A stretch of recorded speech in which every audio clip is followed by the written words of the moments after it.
The First Lady is now telling Congress to actually focus in more on Epstein's crimes with this statement and the women that he victimized.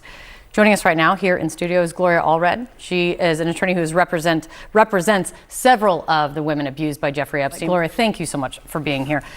What is your reaction to what you heard from the First Lady? Well, first, I'm very glad that she suggested that it's important that Congress have a hearing and allow the survivors to testify. I'm in support of that. I know my client Alicia Arden and others would be in support of that. Of course, not all survivors agree with that, but I think it should be a choice for the survivors whether to testify or not. They should not be subpoenaed to testify. They should be invited to testify and to say whatever they want to say about their abuse by Jeffrey Epstein or anyone else they care to. The internet is once again in a state of shock and speculation as new reports begin circulating around a situation that is already surrounded by intense scrutiny and unanswered questions. According to emerging discussions online, a surprising statement allegedly linked to Melania Trump has triggered a wave of reactions that no one fully expected, especially from those who have been directly connected to long-standing, deeply sensitive allegations tied to the Epstein case. Because what makes this moment so explosive, if the reports are to be believed, is not just what was said, but who is reacting to it. Voices claiming to be survivors connected to the broader Epstein. Allegations are now being widely discussed across social platforms, and their responses are painting a picture filled with emotion, tension, and sharply divided opinions. Fans are shocked at how quickly the narrative has escalated from a single statement into a global conversation filled with anger, disbelief, and emotional reflections.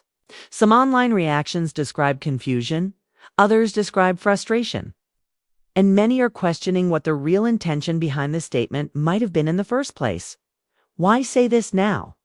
One widely shared reaction reportedly asked, "This changes everything." Another response claimed emotions ran high as commentary spread across platforms, with supporters and critics both trying to interpret meaning, timing, and possible implications. While nothing has been officially confirmed beyond the initial statement being discussed online, the reaction itself has already created a storm of debate that shows no sign of slowing down. And here's where the situation becomes even more intense. Some reports suggest that different survivor voices are not responding in the same way, with opinions sharply divided on how the statement should be understood. The family of public opinion has been left divided, with some calling for caution and clarity, while others are demanding deeper explanation and accountability. But the biggest question right now remains unanswered: what exactly triggered this reaction, and why is it? But I don't think they should be forced to answer questions. It should be their voice. It should be their day. And I also think it would be very helpful and important if the First Lady, Melania Trump, had an opportunity and a desire to go before the Congressional Committee, as Hillary Clinton did, and testify. And I think that would be very important. She feels she's been defamed. She denies any relationship with Jeffrey Epstein. She denies viewing any sex crimes against the survivors. And I think it would be important for her, as well as for the congressional record, to go ahead and volunteer to testify. I know the committee appears to would be welcome and open to having her testify. So let's make it happen. She did say in that statement, Jeffrey Epstein was not alone or didn't do it alone. I mean, she did say, talking about CEOs who have been brought down because of this. So there was quite a lot in her statement, but then you kind of run up against the reality of what we've seen so far and what you have been speaking out of what has happened so far. Yes, renewed attention on the Epstein files. Yes, Congress did act and the files are being released. But still, the accountability. I mean, you just kind of tick through the reality. You've got Democrats and Republicans who've been pushing for hearings that really have not happened. The Attorney General just got fired, essentially in part because of her failure to contain the fallout from the release of the files. And now the Justice Department is saying that Pam Bondi, now former Attorney General, does not have to testify because she's no longer in the post. And Ghislaine Maxwell remains really the one person who has faced true accountability around all of this. That's true. So do you think the First Lady's statement is a change moment, or hope will be lost? Well, I personally don't have any hope that there'll be justice from the Department of Justice for the survivors. And of course, there are allegations that they haven't released millions of files, that when they did release, they had promised to protect the identity of the survivors. Obviously, they didn't do that, and we asked them to redact the names they released of the Jane Does, which those names should never have been released. Then they redacted them. Then they unredacted them in the next dump, and back and forth, and it was tremendously traumatizing, damaging, harmful to so many of the Jane Does who were promised by the Department of Justice, and I was there when they were promised, that they would always be Jane Does and their name would only be revealed if they were called to testify at trial, and they didn't have to testify at trial unless they wanted to. They would never be required to do that. That's why I'm suggesting the same arrangement for the Congressional Committee. And so let's leave it up to them. Let's let them get control of their lives, their pain, and what happened to them. I don't call it their story. Right. It's what happened to them. Yeah. Let's do that. And let's Melania take the lead and say, I will testify under oath. By the way, if she's being sued by anybody, she's going to have to testify under oath anyway.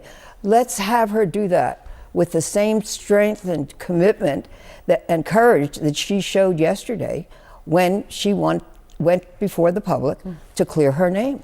I think I was just told by the control room, I think we have been able to connect with your client, Alicia Arden, one of the survivors of Jeffrey Epstein. Alicia, thank you so much. I'm sorry for the technical glitch here. I want to get, where is your head and your heart when you, this morning, in hearing this statement from the First Lady, from the White House? I'm really happy and really quite proud of Melania to call for a hearing, call for Congress to have a hearing. So then that lets, if we want to, if I want to testify before Congress about what Jeffrey Epstein did to me, the other victims can come with me. They can come and testify with me. I'm very happy that Melania is wanting to ask Congress for a hearing for us. So I would be very, very happy to testify before Congress. And I think it's really great that she's wanting to do that for us. Yeah, quite a moment. Alicia, thank you so much. Again, so sorry for these technical issues, but it's so important to see your face, hear your voice, as always. I really appreciate it. Gloria, thank you for being here. Thank you very much. I really appreciate it. A group of survivors then put out a statement saying that the First Lady was shifting the burden to them. They wrote in part, survivors of Jeffrey Epstein have already shown extraordinary courage by coming forward, filing reports and giving testimony. Asking more of them now is a deflection of responsibility, not justice. One survivor told CNN she is ready, though, to take the First Lady up on her offer. But she said that she'd like the opportunity to have the survivors testify under oath. No one's ever given us that. No one's ever said that before. What she also said was that the testimony would be sworn into congressional record. I think that's huge because what we're saying has to be taken seriously if it's sworn into the congressional record. This is the first powerful woman, and she has a lot of power, coming forward and saying, I'm going to do something. This is what should happen. What I say is, okay, let's call your bluff.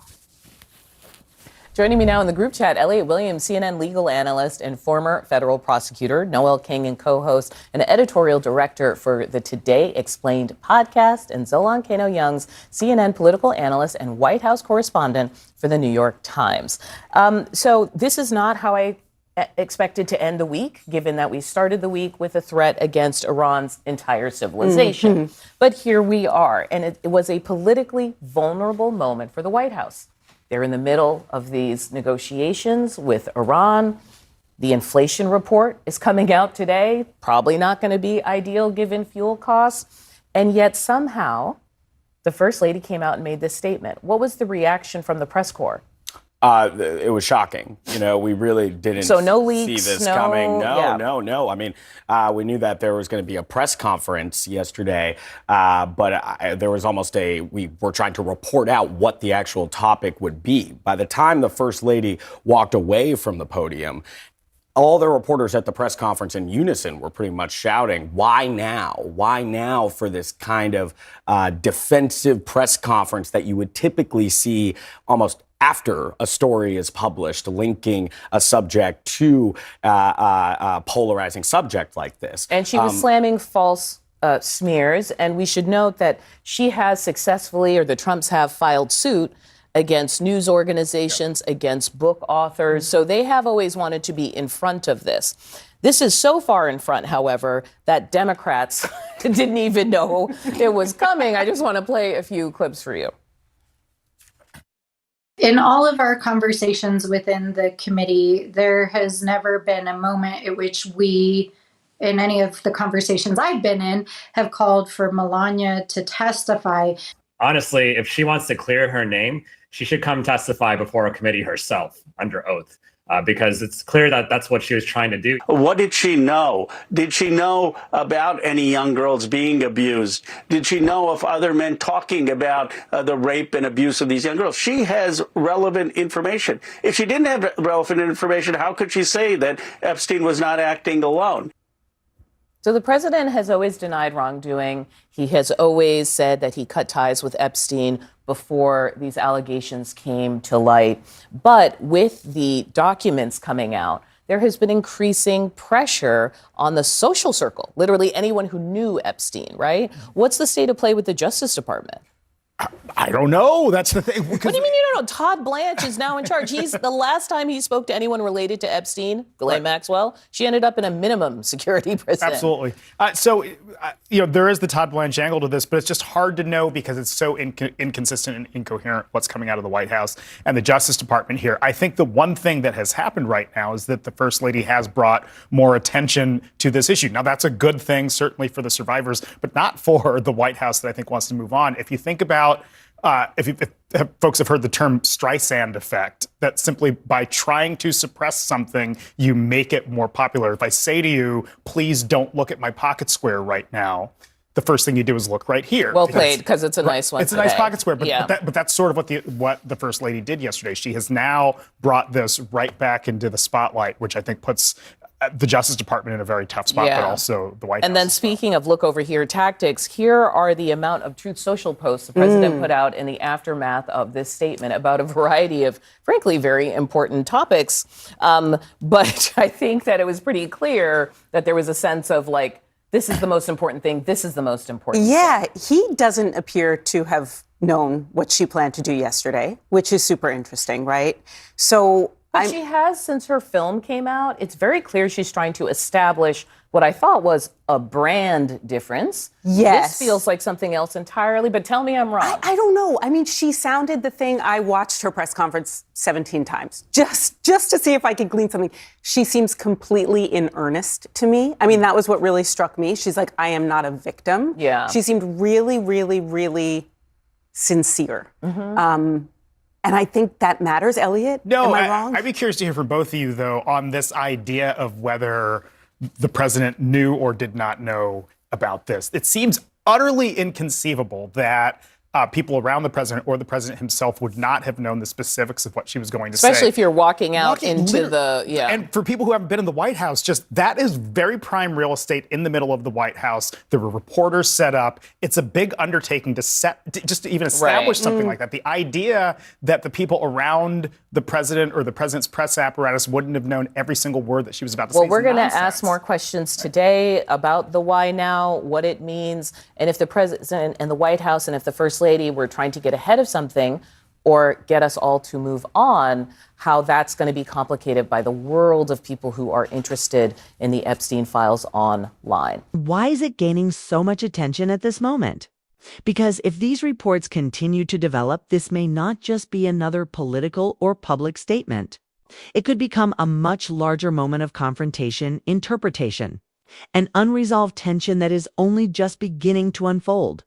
The moment the reports started circulating online, the entire conversation shifted into something far more intense than a simple public statement.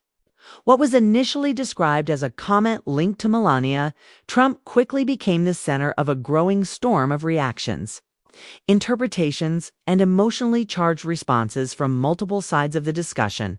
According to emerging commentary, the situation escalated not because of the statement alone, but because of who was responding to it.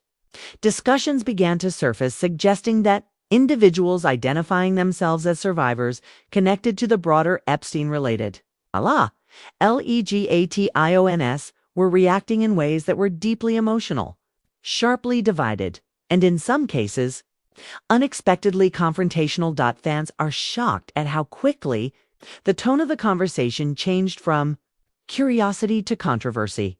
Some online voices reportedly described the statement as timely but complicated, while others expressed confusion about why such a topic would resurface in this form.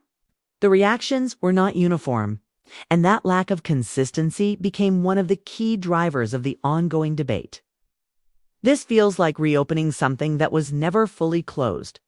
One widely shared reaction suggested, or maybe it was never really addressed properly. Another comment responded, emotions ran high as these interpretations spread across different platforms, with users dissecting every angle of the situation. Clips, quotes, and screenshots began circulating, each one framed differently depending on the perspective of the person sharing it. What made the situation even more complex was that many of these interpretations were being shaped by speculation rather than confirmed details. As the conversation expanded, attention began to focus not just on the statement itself, but on the broader emotional weight surrounding it. Survivor voices, as described in various reports, were being discussed in a way that highlighted deep divisions in how people perceived accountability, timing, and public messaging. Some reactions reportedly expressed frustration, suggesting that public figures need to be more mindful when addressing topics that carry significant emotional history. Others pushed back, arguing that interpretation was being driven more by assumption than by fact. People are reading too much into this, one perspective claimed. Or maybe people are finally saying what they've held back for years. Another response countered. The family of public opinion was left divided, with no single narrative emerging as dominant. Instead, multiple competing interpretations began to exist at the same time, each one reinforced by different communities online. Meanwhile, analysts and commentators began weighing in, adding another layer of complexity to the situation. Some describe the reaction as predictable, given the sensitive nature of the broader context. Others suggested that the intensity of the response revealed just how unresolved certain public discussions remain. What makes this situation particularly notable, according to ongoing reports, is the way information spreads in real time. Within minutes, a single interpretation can turn into a widely shared narrative, regardless of whether it is fully accurate or not. This dynamic appears to have played a major role in how quickly emotions escalated around this topic. As more commentary emerged, subtle disagreements began to surface even within groups that initially seemed aligned. Supporters of different viewpoints found themselves debating not only the meaning of the statement, but also the legitimacy of the reactions themselves. Why are we assuming intent here? One voice questioned. Because patterns like this don't appear without reason, came the reply.